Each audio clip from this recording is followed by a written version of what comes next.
Hello friends, welcome to Paricham classes. मैं हूं आपका साइंस एजुकेटर दीपक शर्मा। आज हम लोग एसएससी सीजीएल 2022 और 2023 के पार्ट 2 को डिस्कस कर रहे हैं। आप पार्ट 1 को जाकर देख सकते हैं। आज के सेशन में पिछले सेशन से जो अलग होने वाला है वो है कि हम लोग कुछ क्वेश्चंस को तो पढ़ेंगे, साथ में उससे रिलेटेड अब आपके 2024 में क्या बन सकता है वो भी डिस्कस करेंगे। आज का सेशन बहुत इंटरेस्टिंग है। अगर आपको पसंद आए तो वीडियो को लाइक करना मत भूलना। देखिए, सबसे पहले तो इंपॉर्टेंट ये है कि मैं यहां पर आपको वाईटी में तो करवा ही रहा हूं, साथ में अगर आप चाहते हैं मेरा फिजिक्स केमिस्ट्री बायोलॉजी का थ्योरी कोर्स परचेज करना तो आप जाइए परचम ऐप पर, वहां आप परचेज कर सकते हैं। वहां आपको मिलेगी रिकॉर्डेड क्लासेस और मिलेंगे आपको मेरी क्लास पीडीएफ और क्लास नोट्स। साथ में आप हमारा जीए का कोर्स परचेज कर सकते हैं जिसमें history, geography, polity, physics, chemistry, biology, static, GK, economics, ये सब कुछ मिलने वाला है एक ही कोर्स में। साथ में ही आपको मिलेगा यहां पर मॉक टेस्ट बिल्कुल फ्री। अगर बात करें, एक नया आपके लिए हमने लॉन्च किया है एसएससी का जनरल अवेयरनेस की टेस्ट सीरीज। इसमें हम आपको देंगे 5500 क्वेश्चंस जो कि 220 सेक्शन टेस्ट में डिवाइड हैं, सब सेक्शंस में डिवाइड हैं। टायर 1 और टायर 2 को कवर करते हैं। तो भाई प्रैक्टिस करने के लिए एक बहुत छोटा सा पैकेज है, परचेज कर लीजिए। आपकी तैयारी में 4 चांद लगने वाले हैं। जाइए परचम ऐप पर प्ले स्टोर से डाउनलोड करिए, परचेज करिए कोर्सेज को। और अगर आपको कोई डाउट है तो आप इन नंबर पर हमें कॉल करके या मैसेज करके भी इंफॉर्मेशन ले सकते हैं। तो चलिए शुरुआत करते हैं आज के सेशन की।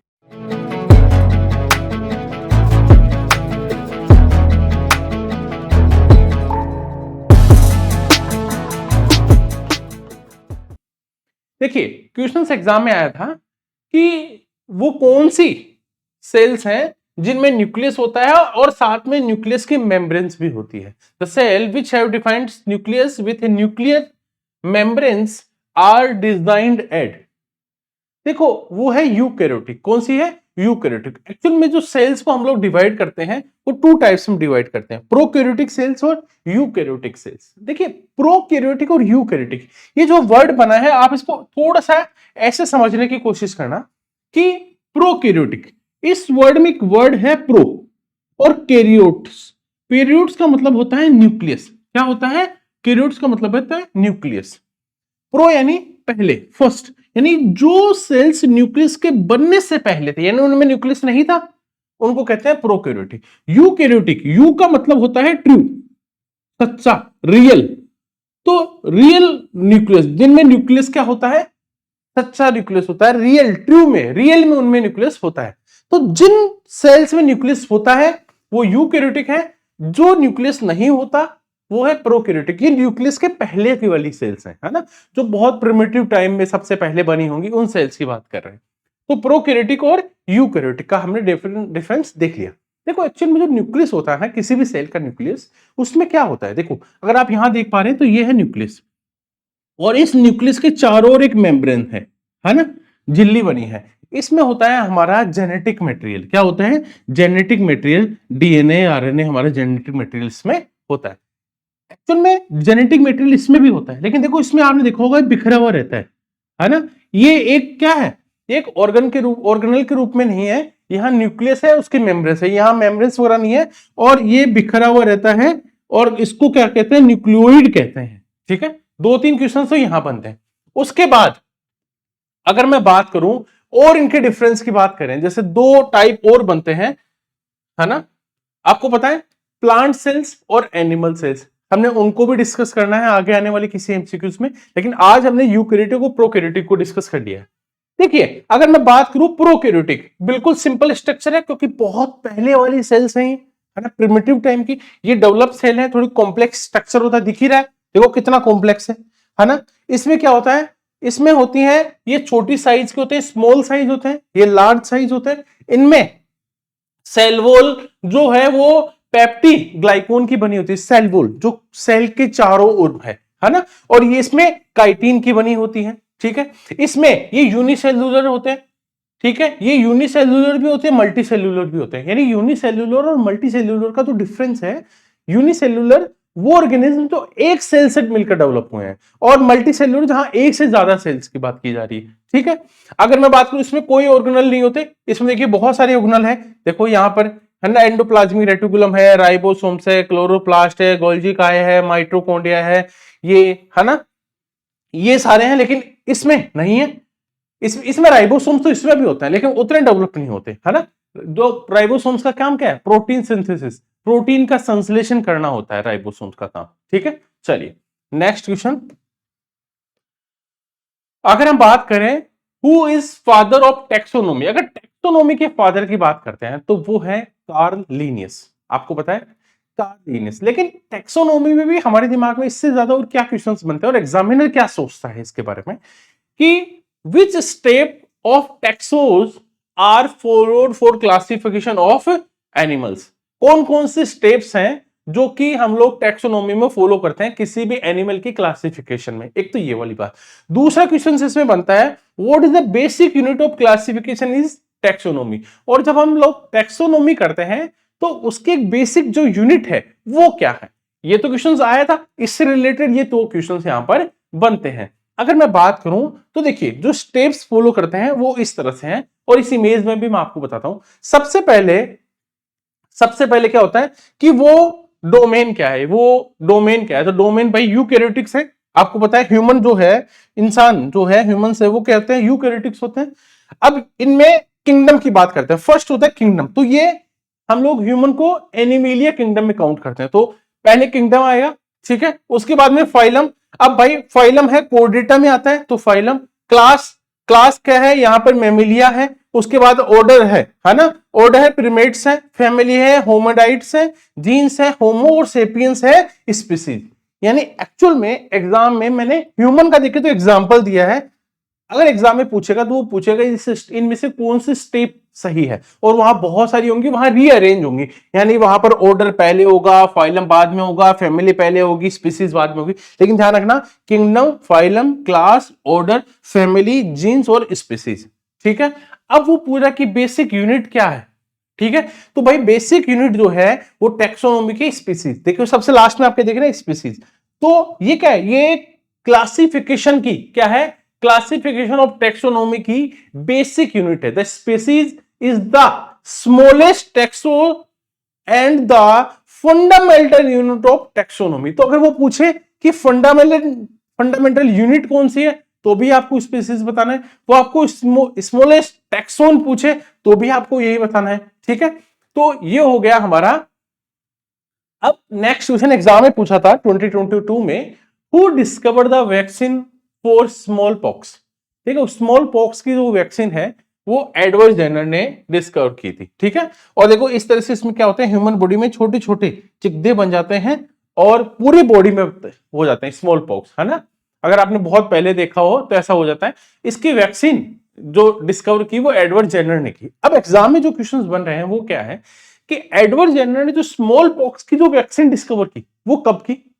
एक तो ये क्वेश्चन सबसे इंपॉर्टेंट, बहुत बार रिपीट हो चुका है। और एक क्वेश्चन बहुत अच्छा है कि वर्ल्ड फर्स्ट वैक्सीन, दुनिया की पहली वैक्सीन कौन सी बनी, ये सेकंड क्वेश्चन बनता है इसमें से। थर्ड वन, तीसरा जो बनता है वो बनता है कि फादर ऑफ इम्यूनोलॉजी किसको कहते हैं। उसके बाद कुछ क्वेश्चन ये बनते हैं कि भाई वायरस से होने वाली और डिजीज कौन सी है, या कौन सी डिजीज किस वायरस से होती है, ये भी बहुत इंपॉर्टेंट है। तो भाई जो स्मॉल पॉक्स वैक्सीन को डिस्कवर किया वो क्या था, एडवर्ड जेनर ने। अब एडवर्ड जेनर ने जो स्मॉल पॉक्स की वैक्सीन थी वो कब डिस्कवर की थी, 1796 में, 1796 में की थी, ठीक है। Small pox vaccine is the world first vaccine, दुनिया की पहली वैक्सीन कौन सी थी, स्मॉल पॉक्स वैक्सीन थी, ठीक है। And third, Edward Jenner is popularly known as, इनको क्या बोलते हैं, फादर ऑफ इम्यूनोलॉजी। एक तो ये क्वेश्चन बनते हैं, तीन ये क्वेश्चन बनते हैं, बहुत इंपॉर्टेंट थे बताना। अब क्या बनता है, अब जो क्वेश्चंस बनते हैं वो बनते हैं कि जो कौन कौन से वायरस से होने वाली डिजीज है, या कौन सी डिजीज कौन से वायरस से होती है। अगर मैं बात करूं वेरियोला वायरस की बात करता हूं, तो वेरियोला वायरस से डिजीज होती है स्मॉल पॉक्स, है ना, स्मॉल पॉक्स, इससे रिलेटेड इंफॉर्मेशन तो हमने देख ली। सेकंड, है ना, वेरिसेला वायरस से होता है चिकन पॉक्स, ठीक है। और रिहानो वायरस, जैसे हमें जो कॉमन कोल्ड हो जाता है ना, खांसी जुकाम सर्दियां लग जाती है हमें, तो वो होता है रिहानो वायरस के कारण। तो कौन से वायरस से कौन से डिजीज है, और ये तीन क्वेश्चंस यहां मुझे इंपॉर्टेंट लग रहे थे तो मैंने इनको काउंट कर लिया है आपके लिए। अब है प्लांट गेट वाटर, प्लांट क्या करते हैं, वाटर लेते हैं थ्रू द रूट्स, रूट्स के थ्रू एज ऑफ कैपिलरिटीज, है ना। अब देखिए एग्जाम में ये क्वेश्चंस बनता है कि ये जो वाटर से रिलेटेड या फूड से रिलेटेड एग्जाम में दो क्वेश्चंस और बनते हैं, जाइलम और फ्लोएम, है ना। ये क्या है, आप सभी को पता है कि जाइलम और फ्लोएम की जब बात करते हैं ये दो इंपॉर्टेंट है। देखो एक्चुअल में क्या है, प्लांट में जो रूट्स होती हैं वहां से वाटर और मिनरल एब्जॉर्ब करते हैं, है ना, रूट्स के थ्रू, और प्लांट के दूसरे पार्ट तक ले जाते हैं, ठीक है, और दूसरे पार्ट तक, लीफ तक, है ना, स्टेम तक, सबको पानी पहुंचाते हैं और मिनरल्स पहुंचाने का काम करते हैं जाइलम। अब ये करने के बाद जब खाना तैयार हो जाता है, पत्तियों में फोटोसिंथेसिस के बाद जो फूड तैयार हो गया है उसको फ्लोएम क्या करता है, रेडी फूड को प्लांट्स के दूसरे पार्ट्स तक क्या करता है, इसको डिलीवर करता है। तो जाइलम और फ्लोएम, जाइलम का ध्यान रखना वाटर और मिनरल, और फ्लोएम का काम है फूड को, रेडी फूड को क्या करना, प्लांट्स के दूसरे पार्ट्स तक पहुंचाने का। अब अगला क्वेश्चन क्या बनता है, the site where complete digestion of carbohydrates, proteins and fat take place is called, तो क्या होगा, स्मॉल इंटेस्टाइन। देखिए आपको पता है हम क्या क्या खाते हैं, जब हम सुबह खाना खाते हैं तो कुछ कार्बोहाइड्रेट्स खाते होंगे, कुछ प्रोटीन्स लेते होंगे या कुछ फैट्स खाते होंगे, और हम इनको खा लेते हैं। जब हम खाते हैं तो डाइजेशन शुरू होता है ना। एक चीज ध्यान रखना, बहुत इंपॉर्टेंट चीज जो पता होनी चाहिए कि एक्चुअल में हमारी बॉडी में जो डाइजेशन है ना, डाइजेशन ये है ना, होता कहां है शुरू, ध्यान रखना, माउथ से। कहां से, माउथ से, हमारे मुंह से डाइजेशन शुरू हो जाता है। मैं भी आपको बताऊंगा कि कार्बोहाइड्रेट्स का डाइजेशन कहां होता है, प्रोटीन का डाइजेशन कहां होता है, और फैट का डाइजेशन कहां होता है। मैं इन तीनों चीजों को आपको डिस्कस करूंगा। देखिए अगर मैं बात करूं डाइजेशन से रिलेटेड, देखो कार्बोहाइड्रेट्स है ना, कार्बोहाइड्रेट्स दो जगह डाइजेशन होता है एक्चुअली। कार्बोहाइड्रेट्स का डाइजेशन कहां होता है, एक तो हमारे होता है माउथ में, कहां होता है, एक तो होता है हमारे माउथ में, है ना, और सेकंड होता है स्मॉल इंटेस्टाइन, ठीक है। यानी छोटी आंत और हमारे माउथ यानी मुंह में कार्बोहाइड्रेट्स का डाइजेशन होता है। अब कार्बोहाइड्रेट्स के डाइजेशन के लिए कौन सा एंजाइम रिस्पॉन्सिबल है, तो वो है एमाइलेज। कौन सा, एमाइलेज एंजाइम के द्वारा क्या होता है, कार्बोहाइड्रेट्स का है ना, डाइजेशन होता है। आपने सुना होगा कि जो प्लेयर्स होते हैं उनको बीच बीच में ड्रिंक सर्व करी जाती है ना, वो ड्रिंक आपको पता है क्या है, वो ड्रिंक है कार्बोहाइड्रेट्स। एक्चुअल में अब आप कहोगे सर कि प्रोटीन में ज्यादा एनर्जी होती है तो फिर कार्बोहाइड्रेट्स को क्यों वहां प्लेयर्स को दिया जाता है, उनको प्रोटीन दिया जाना चाहिए क्योंकि उनमें तो ज्यादा एनर्जी प्रोटीन में होती है। लेकिन बेटा ध्यान रखना, एक्चुअली कार्बोहाइड्रेट्स का डाइजेशन कहां होता है, माउथ में। आपने खाया, मुंह में डाइजेशन हो गया, तुरंत एनर्जी मिल गई, ठीक है ना। लेकिन प्रोटीन तो 2 से 3 घंटे लगाएगा डाइजेशन में, 4 घंटे लगेगा। अब उसके बाद एनर्जी, उसको तो इंस्टेंट चाहिए, तो इंस्टेंट एनर्जी के लिए हम लोग कार्बोहाइड्रेट्स का यूज करते हैं, ठीक है। फिर आता है प्रोटीन। प्रोटीन जो है वो हमारे स्टमक में, हमारे पेट में डाइजेशन शुरू होता है। उसके लिए 3 इंपॉर्टेंट चीज है। पहली इंपॉर्टेंट चीज है पेप्सिन, फिर है मायोसिन, और फिर है एचसीएल, हाइड्रोक्लोरिक एसिड। ये तीनों मिलकर क्या करते हैं, इसको ब्रेक डाउन करते हैं और छोटे छोटे यूनिट्स में तोड़ देते हैं। आपको बताएं, प्रोटीन जब छोटे स्मॉल यूनिट्स में टूटता है तो वो क्या है, एमाइनो एसिड्स में टूटता है। किसमें, एमाइनो एसिड्स में टूटता है। अगर आपको वीडियो पसंद आ रहा है, आप चाहते हैं कि मैं जितने भी SSC, CGL, CHSL, MTS, GD, CPO के 1-to-1 करके सारे क्वेश्चंस ले आऊं, तो मैं आपको गारंटी देता हूं कि जनरल साइंस में तो आपके 100% कवर हो जाएंगे। बस आपको थोड़ा सा सपोर्ट करना है, वीडियो को लाइक करते रहना और दोस्तों को जरूर बताना है। अब थर्ड आता है फेट। फेट क्या है, हमारा डाइजेशन होता है स्मॉल इंटेस्टाइन, छोटी आंत में होता है, ठीक है। कहां होता है, छोटी आंत में इसका डाइजेशन होता है।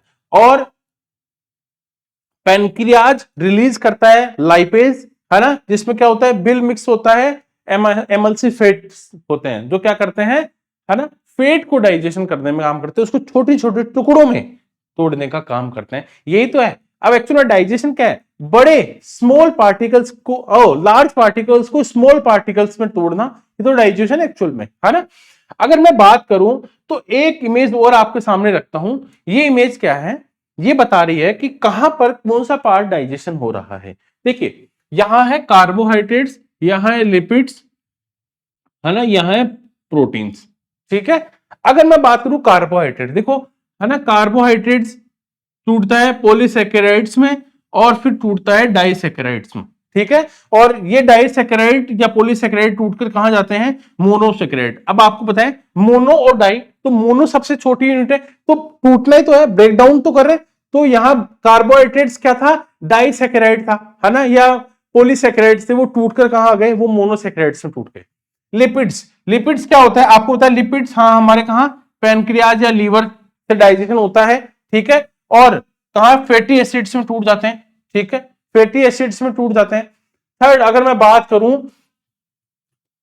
बात करूं प्रोटीन की, ठीक है, प्रोटीन क्या है, पॉलीपेप्टाइड्स में डाइजेस्ट होता है, फिर है ना, फिर पेप्टाइड्स में और फिर एमाइनो एसिड्स में। वो तो मैंने आपको बता दिया कि इनकी स्मॉल यूनिट क्या है। प्रोटीन टूटते हैं तो एमाइनो एसिड्स में टूटते हैं, कार्बोहाइड्रेट्स टूटते हैं तो मोनोसेक्राइड्स में टूटते हैं, या फेट होते हैं वो इमल्सिफेट्स, है ना, वो उनका इमल्सिफिकेशन हो जाता है, छोटे छोटे पार्ट्स में टूट जाते हैं। ये तो मैंने आपको तीनों चीजें डिस्कस कर दी हैं। अब बात करते हैं tooth enamel is the hardest substance found in the human body. हमारी ह्यूमन बॉडी में अगर हम देखें तो सबसे हार्डेस्ट जो सब्सटेंस है वो क्या है, वो टूथ इनेमल है, ठीक है। जो किसका बना होता है, एक तो ये कि वो कौन सा पार्ट है जहां का टूथ इनेमल सबसे हार्डेस्ट सब्सटेंस है हमारी ह्यूमन बॉडी में, और ये बना होता है कैल्शियम फास्फेट का, कैल्शियम फास्फेट का बना होता है। यहां भी देख रहे होंगे कि देखो एक ड्रिल मशीन से ड्रिल कर रहे हैं तो भी ये तोड़ नहीं पा रहा है, क्योंकि ये बहुत ज्यादा क्या है, हार्डेस्ट सब्सटेंस है ह्यूमन बॉडी का। अब इससे रिलेटेड दो तीन क्वेश्चंस बनते हैं एग्जाम में एक्चुअल में। अब क्या क्या क्वेश्चंस बनते हैं वो भी मैं आपको बता देता हूं। अब आपके सामने क्या है, ये हमारा माउथ है। अगर मैं ऐसे माउथ करूं आ करूं तो कुछ ऐसा ही आपको दिखेगा, बिल्कुल सर हमें भी ऐसा ही दिखने वाला है। अब देखो मैं थोड़ा सा एक दो चीजें बताने वाला हूं कि देखो जो टिथ है वो चार टाइप्स के होते हैं। एक होता है ना, प्री मोलर, मोलर, है ना, कैनाइन और इंसाइजर, है ना, ये फोर टाइप्स के होते हैं। अब इनमें लोकेशन भी बताना जरूरी है, इनके टाइप से ज्यादा ये भी पता होना चाहिए कि कौन सा टिथ को क्या बोलते हैं, है ना। अगर मैं बात करूं सबसे इंपॉर्टेंट, ये जो आगे के चार दांत है आगे वाले, है ना, इंसाइजर है, ठीक है। इन चारों दांत के बाद में अगर ये वाला जो दांत है, देखो इधर वाला, इस चारों दांत के, है ना, जो स्टार्टिंग में फोर टीथ है, इससे अलावा ये इन चारों से इधर वाले वो क्या है, कैनाइन है ना। इनसे जस्ट पीछे वाले प्री मोलर है, और जो लास्ट में है, जो लास्ट में चबाने के बिल्कुल काम आते हैं, वो मोलर है, जो एकदम लास्ट वाले हैं, ठीक है। ऐसे ही ऊपर वाले होते हैं, ऐसे ही नीचे होते हैं। तो ये चार टाइप है, आपको पता है ये हमारी टंग है ना, और ये गम होते हैं जहां से हमें कई बार ब्लडिंग हो जाती है गम्स में, है ना, जब कई बार कुछ इश्यूज हो जाते हैं, है ना, तो यहां गम्स में क्या हो जाती है, ये ब्लडिंग होने लग जाती है ये वाले पार्ट में, ठीक है। चलिए और इससे रिलेटेड क्वेश्चंस आते रहेंगे तो हम इनको डिस्कस करते रहेंगे।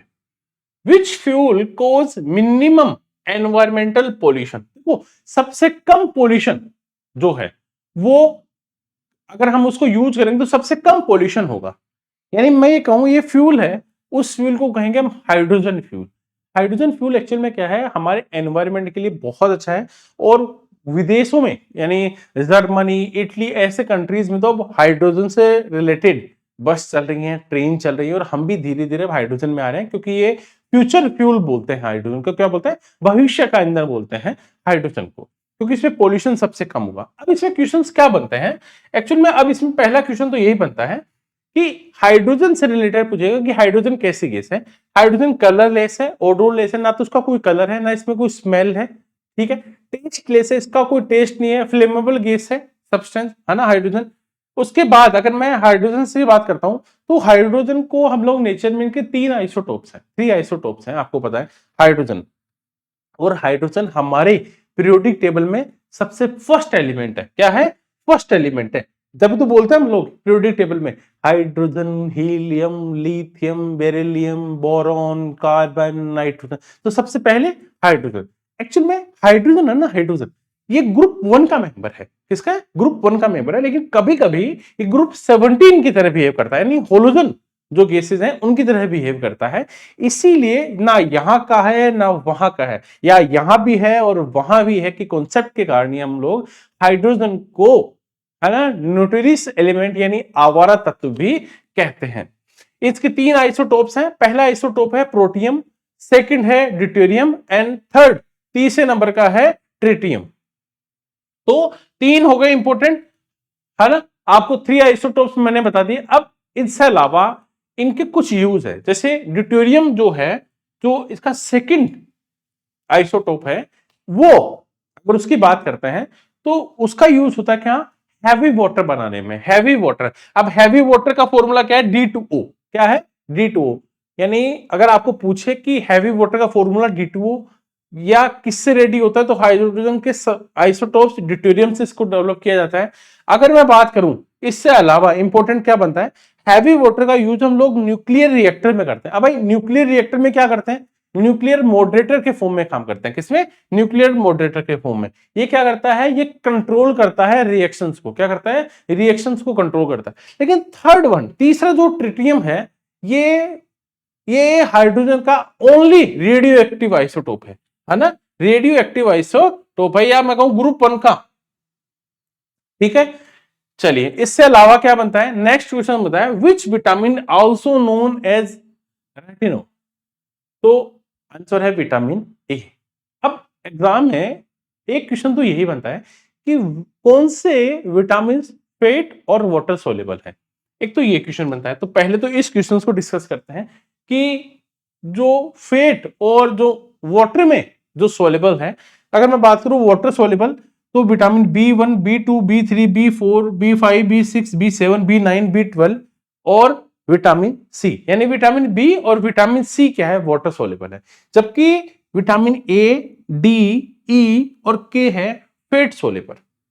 अगर मैं बात कर रहा हूं यहां थोड़ा सा मैं आपके सामने अगर कुछ बातें रखूं तो कुछ ऐसी हैं कि विटामिन B1, है ना, विटामिन B1 है, थायमीन बोलते हैं। विटामिन B2 है ना, राइबोफ्लेविन है। क्या है, राइबोफ्लेविन विटामिन B2, है ना। नियासिन B3, नियासिन क्या है, B3। एग्जाम में आता है पायरोडोक्सिन, है ना, B6, है ना। बायोटीन, बायोटीन B7, बहुत इंपॉर्टेंट पूछते हैं, बहुत important. B9, B9 folic acid, females लेती हैं बहुत ज्यादा फोलिक एसिड, है ना। कोबालेमाइन B12, बहुत ज्यादा एग्जाम में पूछा जाता है, B12, है ना। और vitamin B6 ascorbic acid, ascorbic acid. एक तो देखो, एक तो यही क्वेश्चन हो गया कि वाटर सोल्यूबल और फेट सोल्यूबल है। इससे अलावा ये सारे क्वेश्चंस ही हैं। अगर मैं चाहता ना तो इनको अलग अलग क्वेश्चंस बना लेता आपके सामने, और 10 to 15 क्वेश्चंस यहां बन जाते हैं कि बताइए इसका नाम क्या है, किसका नाम क्या है, कौन सा वाटर सोल्यूबल है, कौन सा नहीं है। तो क्यों करना, ये टाइम सेविंग वाली बात है, इसीलिए मैंने एक ग्राफ में इसको प्रेजेंट कर दिया है। फेट सोल्यूबल, तो विटामिन ए, डी, ई और के। Vitamin A retinol, vitamin D, है ना, कैल्सीफेरोल, विटामिन डी, है ना, और विटामिन ई टोकोफेरोल। अब देखो क्वेश्चन एक और बनता है कि सर ये अगर इनकी डिफिशियंसी हो जाती है तो कौन कौन सी डिजीज होती है, ये भी बहुत बार आता है। और कौन से फंक्शंस को ये इफेक्ट करते हैं, कौन कौन से रिसोर्स हैं जो हमें ये सारे मिल जाएंगे। अब देखो हम विटामिन ए की बात करते हैं, बहुत ध्यान से देखना। विटामिन ए हमारी हेल्थ ऑफ आई और हेयर और स्किन के लिए इंपॉर्टेंट है।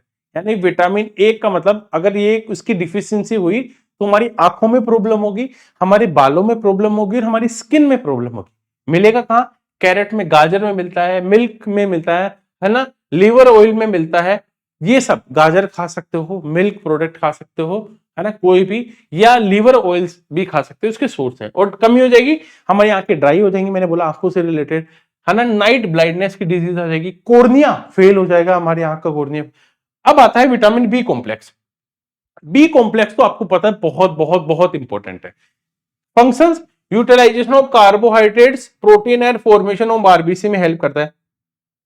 ठीक है, और हमारे अगर इनके रिसोर्स क्या है, एग, अंडा है, दूध है, ये ग्रीन वेजिटेबल्स हैं, वो हमें खानी चाहिए। अगर दिक्कत आ गई, विटामिन बी की कमी आ गई, तो क्या होगा, बेरी बेरी डिजीज हो जाएगा, है ना, प्लेग्रा हो जाएगा। ठीक है,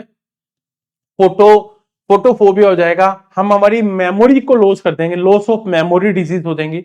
विटामिन सी अब भाई विटामिन सी तो आपको पता है हमारी blood cells, gums, health of skin, teeth, इनसे रिलेटेड विटामिन सी से, यानी अगर दिक्कत हुई तो स्कवरी डिजीज हो जाएगी। कहां मिलेगा? खट्टे फलों में। आपको पता है विटामिन सी हम कहते हैं ना खट्टे फलों में मिलेगा, ठीक है, बिल्कुल ध्यान रखना। अब विटामिन डी, अब विटामिन डी तो आपको बताया हमारी बोन्स में दिक्कत होने लग जाती है, हड्डियां कमजोर हो जाती है, हड्डियों में कहता है विटामिन डी की कमी है, हमारी हेल्थ ऑफ बोन और टिथ, ठीक है। कहां मिलेगा भाई? दूध में तो मिलता ही मिलता है, ठीक है। और सूर्य, सनलाइट से, सुबह सुबह हल्की धूप जो होती है उससे भी आप ले सकते हो। रिकेट्स, इसकी कमी हो जाएगी तो डिजीज हो जाएगी। विटामिन ई हमारी नर्व और ब्लड सेल्स को इंपैक्ट करते हैं, है ना, फ्रूट्स में, वेजिटेबल्स में, सनफ्लावर में, इस पे आपको मिल जाता है, सोर्स है ना। फर्टिलिटी, है ना, इसमें फर्टिलिटी डिजीज हो जाएंगे विटामिन ई, यानी जो महिलाएं फर्टिलिटी से रिलेटेड प्रॉब्लम्स इसमें देखने को मिलेगी, है ना। विटामिन के ये help in clotting of blood, blood को क्लोट करने में हेल्प करता है, बहुत जरूरी है। कहां मिलेगा? गार्बेज मिलेगा, लीफ वेजिटेबल्स में मिलेगा। अगर ये नहीं होगा तो क्लोटिंग नहीं होगी, खून देर तक बहता रहेगा, है ना, ब्लड का फ्लो बहुत देर तक होगा, इसलिए विटामिन के बहुत ज्यादा जरूरी है।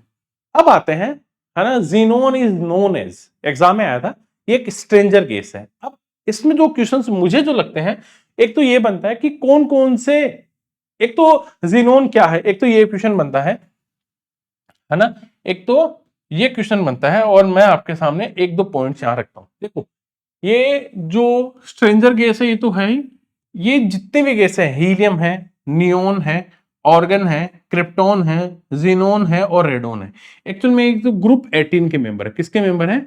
ग्रुप 18 के मेंबर है। पीरियोडिक टेबल में ग्रुप 18 है, जो सबसे लास्ट वाला ग्रुप है ना। इनको नोबल गैस भी बोलते हैं। क्या बोलते हैं? नोबल गैस भी बोलते हैं, या इनको इनर्ट गैस भी बोलते हैं। क्या बोलते हैं? इनर्ट गैस भी इनको बोलते हैं। अब ये क्या है?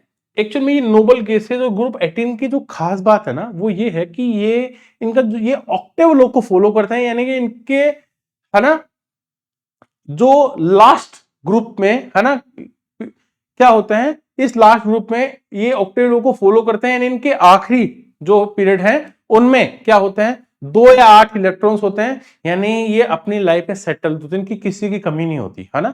ना तो इनको कोई इलेक्ट्रॉन डोनेट करना पड़ता है, ना इसे, है ना, एक्सेप्ट करना पड़ता है, ये पूरा फुल अपनी लाइफ में क्या है, कंप्लीट सेट होता है, ठीक है। अब मैं बात करूं हीलियम गैस की, तो हीलियम गैस जो स्कूबा डाइवर्स होते हैं, गोताखोर जो समुद्र में जाते हैं, है ना, वो थोड़े दिन पहले नरेंद्र मोदी जी गए थे, वो क्या करते हैं, वो इस हीलियम गैस का यूज करते हैं। हीलियम एक्चुअल में क्या हल्की भी होती है, और ये हमारे वाटर में सोल्यूबल नहीं होती, ओ सॉरी, हमारे ब्लड में सोल्यूबल नहीं होती, तो ब्लड के साथ कोई रिएक्ट नहीं करती है, ये खास बात है। नोबल गैसेस की खास बात ये भी है कि किसी के साथ रिएक्शन नहीं करती। भाई लाइफ में सेट होगा, वो किसी के साथ उलझेगा कभी नहीं ना। अब बात करते हैं नोबल मेटल की। नोबल मेटल से भी रिलेटेड क्वेश्चन आते हैं। जैसे आपको मैं सही कहूं, नोबल मेटल को आप एक हिसाब में समझ जाओगे, सोना, चांदी, प्लेटिनम, सिल्वर, ओस्मियम, इरिडियम, ये सब क्या है, नोबल मेटल है। ये भी किसी से रिएक्ट नहीं करती। कभी सुना है अपनी जिंदगी में कि उसने सोना, जैसे मैं कहूँ लोहा, लोहा कई लोगों को एलर्जी कर देता ना, यहाँ स्किन में कुछ एलर्जी कर देगा, गले में कुछ एलर्जी, लेकिन कभी सुना है सोने पहनने से एलर्जी हुई है, प्लेटिनम पहनने से एलर्जी हुई है? तभी तो इनको यूज करते हैं हम लोग। ये रिएक्ट ही नहीं करते, है ना। नोबल मेटल क्या नहीं करते हैं? कोई भी रिएक्ट नहीं करते हैं। अब आते हैं हमारे कुछ डायरेक्ट क्वेश्चन पे जो एग्जाम में कंटिन्यूअसली पूछे जा रहे हैं और बहुत बहुत बहुत इंपॉर्टेंट है। जैसे ब्यूटेन का अभी एग्जाम में आया था कि सिगरेट जो लाइटर्स है उनमें किसका यूज करते हैं, तो ब्यूटेन का यूज होता है। सिगरेट लाइटर्स में किसका यूज होता है? ब्यूटेन का यूज होता है। अब बात करते हैं नोबल गैस, मैंने बताया ग्रुप 18 के मेंबर हैं, है ना। ये अपने लास्ट ऑर्बिट में इनकी फुल होती है, लाइफ सेट होती है ना। ये कलरलेस होते हैं, ओडोरलेस होते हैं, है ना। ग्रुप 18 के मेंबर है, इनर्ट गैस भी बोलते हैं। पेट्रोलियम जो होता है, वो पेट्रोलियम के बारे में पूछा गया कि ये कौन सी रॉक्स में होता है, तो सेडिमेंट्री रॉक्स में पेट्रोलियम होता है, ठीक है। ग्रेफाइट, ग्रेफाइट लीड पेंसिल में क्या होता है, लेड पेंसिल में होता है, लेड पेंसिल में होता है ग्रेफाइट, क्या होता है, ग्रेफाइट होता है। प्लेटिनम को व्हाइट गोल्ड बोलते हैं, यही नोबल मेटल है, अभी आपको बताया था, सोना, चांदी, प्लेटिनम, है ना, ये सब क्या है, नोबल मेटल है। निकल का यूज हम लोग करते हैं वनस्पति घी के सिंथेसिस में, है ना, निकल का यूज। अगर मैं बात करूं अगले क्वेश्चन के बारे में, जो बहुत बार रिपीट हो रहे हैं, उन्हीं क्वेश्चंस को मैं आपके सामने रखता हूं। The national chemical laboratory is located, कहां है? नेशनल केमिकल लेबोरेटरी पुणे में है। कहां पर है? पुणे में है। एक क्वेश्चन ये भी आया था जो आपने सुना होगा ना कि जो क्विक सिल्वर के बारे में बहुत बार रिपीट हो चुका है कि क्विक सिल्वर का दूसरा नाम क्या है, बताइए दूसरा नाम क्या है? दूसरा नाम है मरकरी। क्विक सिल्वर का दूसरा नाम क्या है? मरकरी। अगर मैं बात करूं नेचुरल रबड़ की, तो नेचुरल रबड़ को जब हम लोग हीट करते हैं किसके साथ? सल्फर के साथ। ये याद रखना, जब हम लोग नेचुरल रबड़ को हीट करते हैं, गर्म करते हैं सल्फर के साथ, है ना, किसमें? वल्कनाइजेशन प्रोसेस में। तो किसके साथ? सल्फर के साथ। सिल्वर आयोडाइड, सिल्वर आयोडाइड का तो भाई सिंपल सा यूज है आर्टिफिशियल रेन में। अगर यहाँ बारिश नहीं हो रही है और गवर्नमेंट को यहाँ बारिश कराना बहुत जरूरी, तो आर्टिफिशियल रेन के लिए क्या यूज किया जाता है? सिल्वर आयोडाइड यूज किया जाता है।